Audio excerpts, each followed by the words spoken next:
What's up, guys?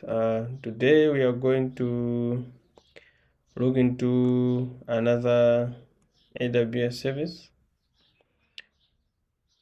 We are not done with Lambda, but I just wanted to sort of take a detour, look into something else, sort of refresh our minds. So we are going to look into RDS. So it's Amazon Relational Database Service. This is a service that has relational databases that you can use. So as its definition is an easy to manage relational database service optimized for total cost of ownership. It is simple setup, operate, and scale with demand.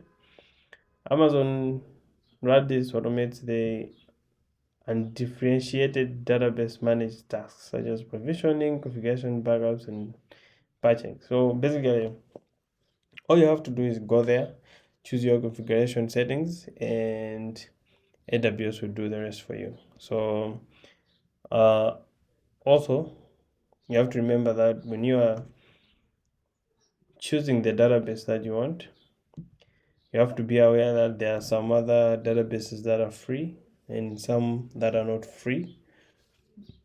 So it will show you at the end when you are configuring how much whatever you have configured will cost you.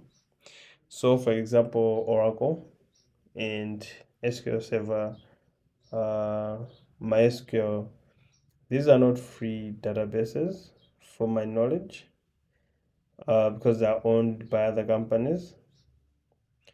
It's the same as when you are using an EC2 instance. So if you choose to use something like Windows, and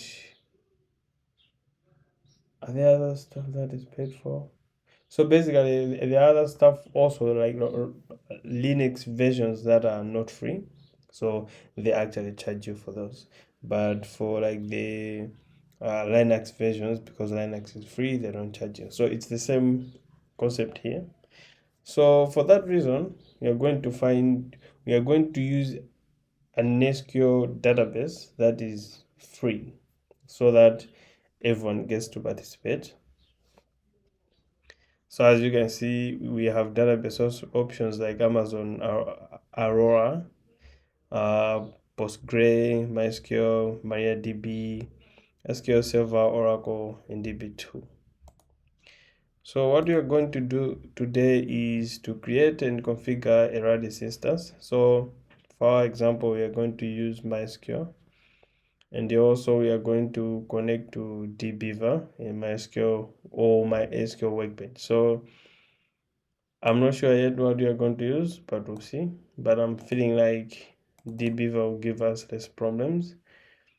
You'll see as we go what I mean. So we are also going to just put together some Node.js code using MySQL 2 library, so you can just get a glimpse of how it works to connect to a RDS database with your MySQL code.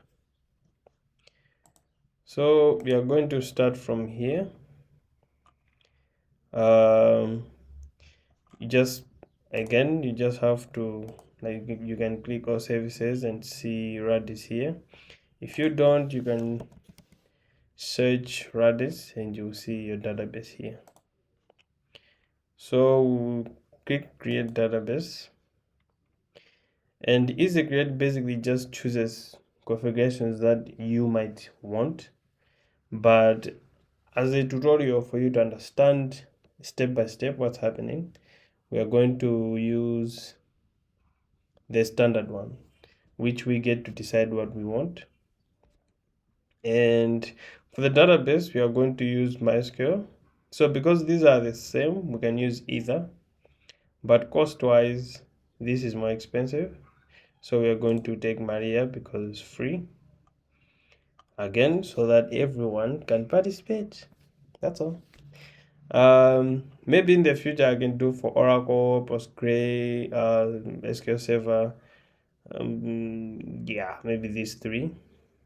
I don't think a lot of people use this. Yeah, so we've chosen Maria, and also you can choose the database engine that you want, the engine version.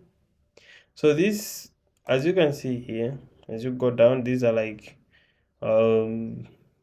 you can say improvements to the database. So as improvements go, if you're using something like these softwares like MySQL Workbench or dbeaver, they also have to keep up with those versions. That means if they lag behind, they find that there's some incompatibility. So at the moment with 10.11.6, there are incompatibility issues with this, with MySQL Workbench. So for that reason, we will use dbeaver, but I might connect to this just so you can see how it works. And it also provides options here. So depending on what you are looking for, depending on the phase of your project, you can use this for production. So that means it will have a higher availability, and it will be fast and consistent performance wise. Or you can use this dev or test one. That means it will do what you want, but it will not be as fast and consistent as the production one. And then there's the free tier one. This one you can use to like test and basically treat it like the dev or test one, but it is not reliable. It is not you are not guaranteed on when your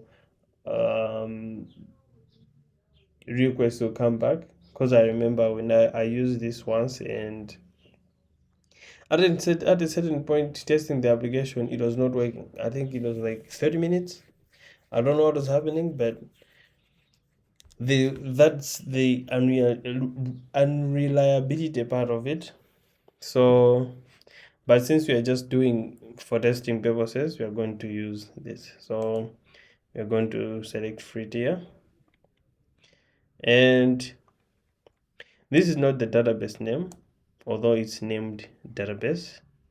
So this is like the instance. It's like this your server's name. So we are going to name it database 1000, and this is the actual user that you have. So usually for like say MySQL, say like in WAMP, it usually puts it as root, but here it's admin.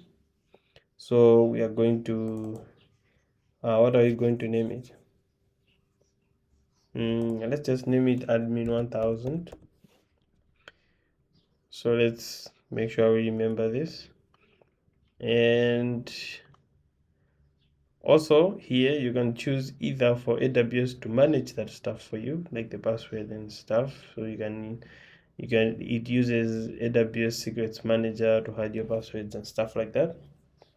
We might look into secrets manager in the future, but for now I prefer to like do that myself, for even to pick the password myself. So the password you are going to use is test 1000, and also we are going to use test 1000. So let's make sure we track this. So username is admin 1000, and pass is test 1000.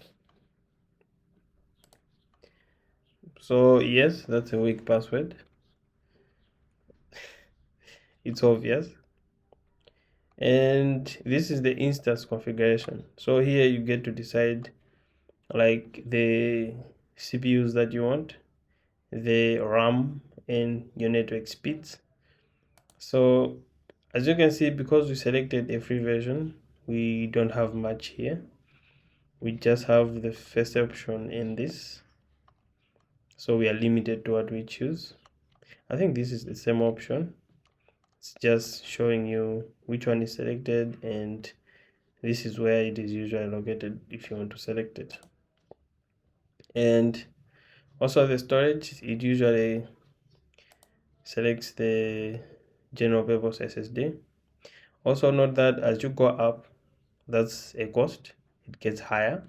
And also this side, as you go up from here, the cost gets higher. So it's important to remember this, because you find yourself with a giant bill and not knowing what exactly how that came about.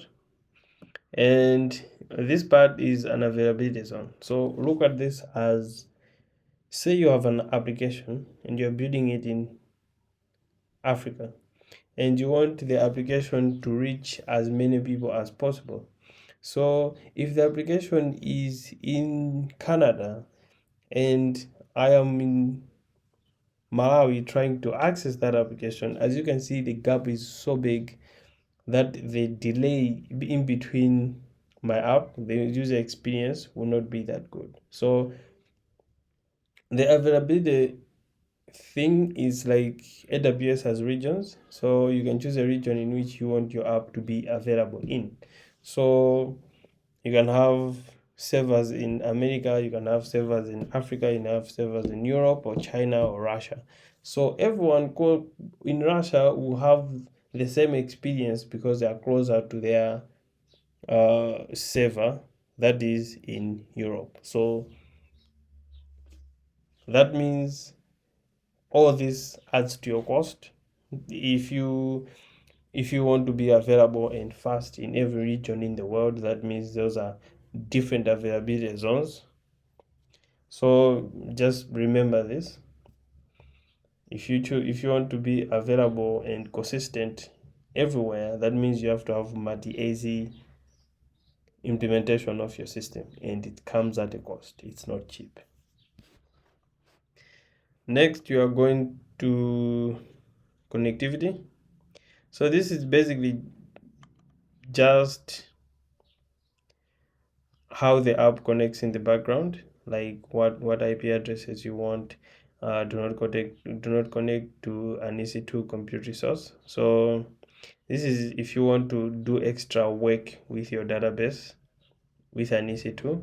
So we are not, so we're skipping that.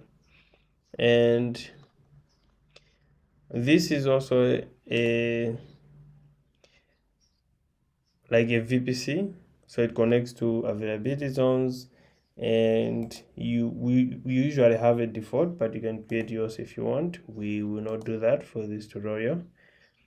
And also this is whether you want to your application to only be available for that within AWS, or if you want your application to be able to be communicated with from the outside. So this would be an IP address. So as here, the default is for the RDS instance to be communicated within AWS. So this would be an EC2 instance. This would be a connection with a Lambda function. So for what we are doing, we would like a public IP address. And we also have VPC segregated groups. So these are just basically rules on how your VPC can communicate. What I mean is, I want to allow only these, I want to use this IP address when going out, when I'm posting traffic, and I want only this IP address to be my receiving IP addresses. Or you can choose to just say, I don't care, I want any to contact me. So in terms of a DDoS, so this would actually help you. So you would actually just say, I want only traffic from these IP addresses, if you are set up that way, because it might be users and users change IP addresses. It's not possible. You'd have problems. But yeah, that's what the VPCs do. And this is our port number. We can change it, but I don't think we should. We should leave it that way. And here you can decide whether you use an IAM database authentication. We are not, we are just using the password, which was test 1000. And this is also where you get to decide your database name. So I think our database name should be test db. And as you can see, the db parameter group, this version of the database, and we are done, I believe, configuring. So as you can see, they charge you for the instance itself, they charge you for the storage, and they charge you, this is a total. So that's a monthly sum that you are going to pay. If it was another database that, like say Oracle, the cost would be added on top of that database. So you'd be like, our database cost such and such, and then you add these on top of it. Yeah, so just be aware of this, because a lot of people just do this stuff and don't take into account of this. Let's just wait for that to create. These are just extra services. I think we should just close them because we don't need them.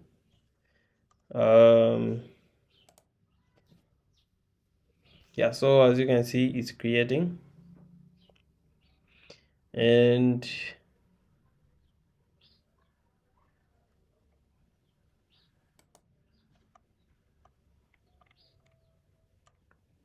as you can see, it's still creating. It's not activated yet. And let's go this side to. So with dbeaver, if you want to connect to your,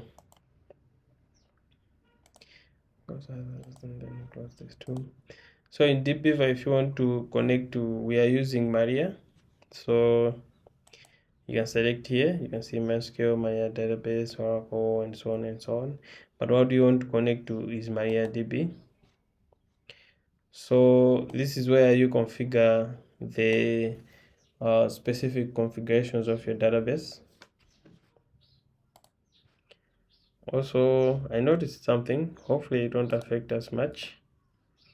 Oh yeah, it did. I did not notice this. Guess it was creating it, implementing it. So now still not there. Guess we can view the stuff that is there so far. So we can see what our database was, and you can see what our instance was. This was our engine, our storage, and our processor and RAM. And you can see our master password. We can see it here. It's hidden, and this is our user. So if we want to link it to dbeaver, we just have to first get the password, the database I mean. So that the database goes here, and we have to get the username, which was admin 1000, which is the host. So you can insert it here. Our port is the same. Remember, it was 3306. We did not change it.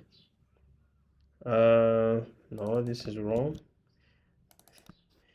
The user is supposed to be here, and the password, if you remember, we decided on test 1000, and we are remaining with the host because it's not done processing yet. Maybe it's done now. Let's go to productivity. No, it's not done yet. We have to wait for that. We can try reloading.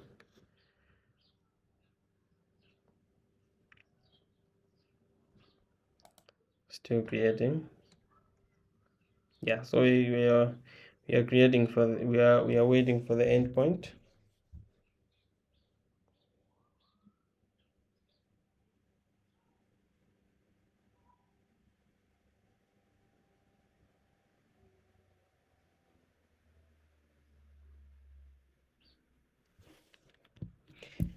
So as you can see now, it has given us our endpoint. So we just have to copy that and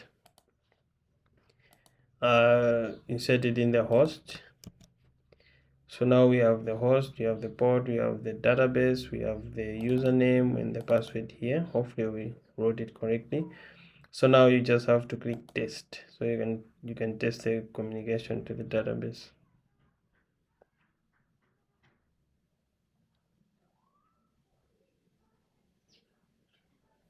Let's wait for that to finish. So as you can see, it has connected successfully. It's showing our database version, and now we can save that. So as you can see, this is testdb.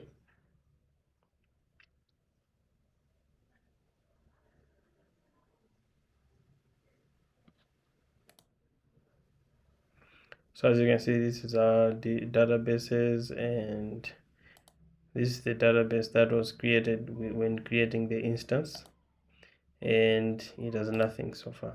So I created scripts that we should use. Don't worry, I'll put this in the description so you can just copy and paste into your code to look into what's happening.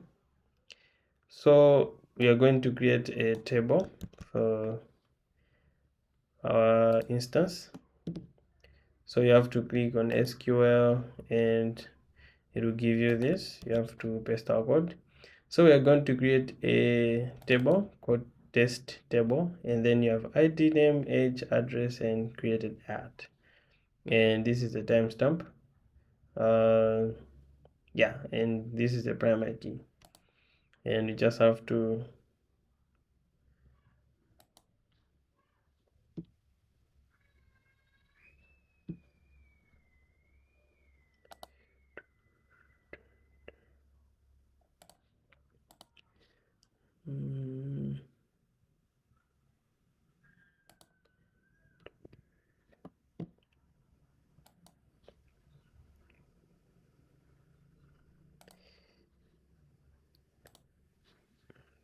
no, save changes, and you have to call this, don't save, and you have to connect again.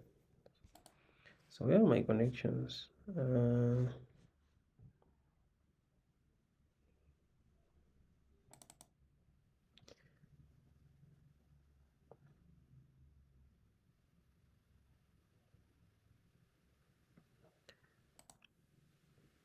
So if you check into testdb, you see we have a table now called test table, and these are the columns. And yeah, so we are also going to try to insert this data for this table. So this is the query. We're going to create another new script, and basically you select the table and you choose name, age, and address, and you insert the information here. And this is just other extra data that is needed to just have more, and we execute that. So yeah, and we can test that by doing a select statement. So we can try to see if we have data in that table now, which is another query function, another query script. So we can say select everything from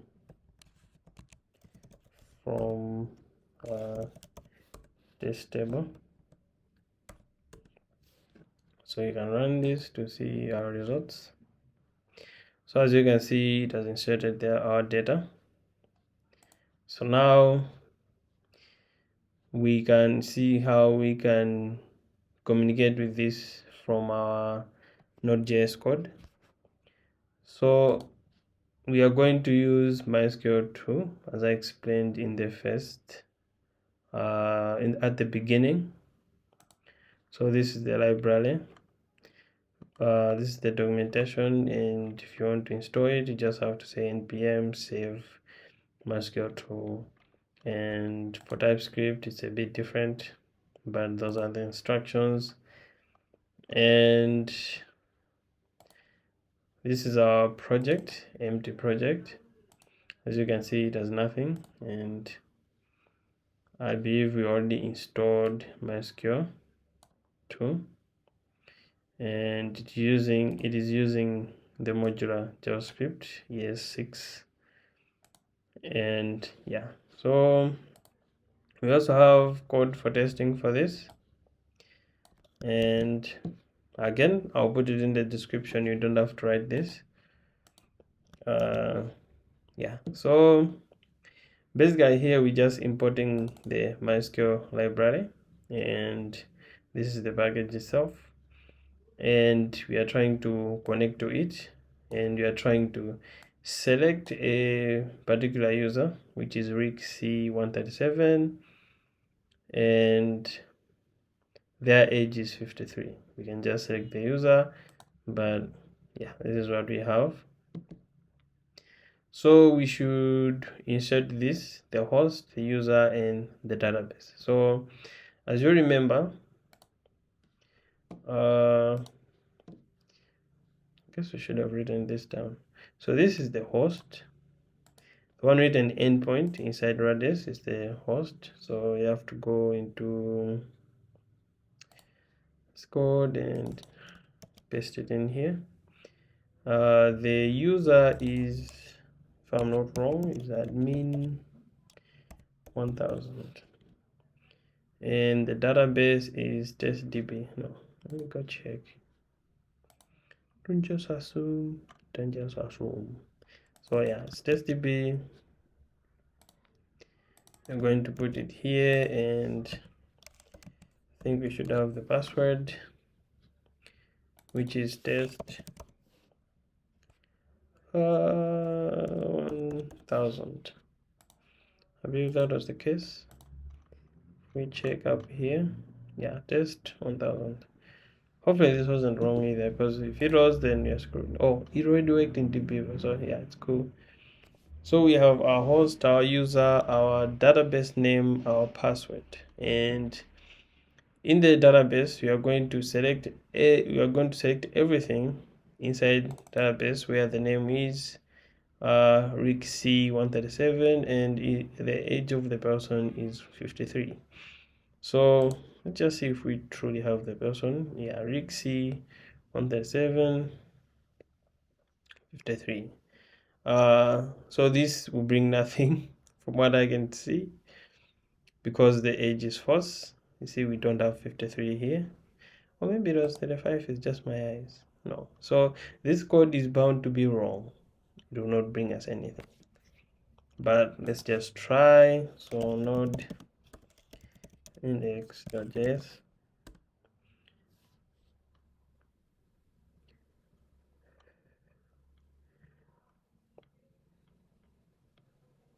Oh, the age is greater. Okay, so yeah, cool. I was wondering, I thought this was equal to, so it's bring 50, it's over 53. So there is actually a RIC with age 70, which is over. Yeah, I did not see this correctly, but yeah, so basically that's how you link to you configure Redis and connect with dbeaver, and also link it with MySQL2. So this is the library if you want to try it. I'll leave all this code in the description. I hope you like the video. Yeah, so like, subscribe, comment. If you want me to do other databases inside Redis, post in the comments. So bye.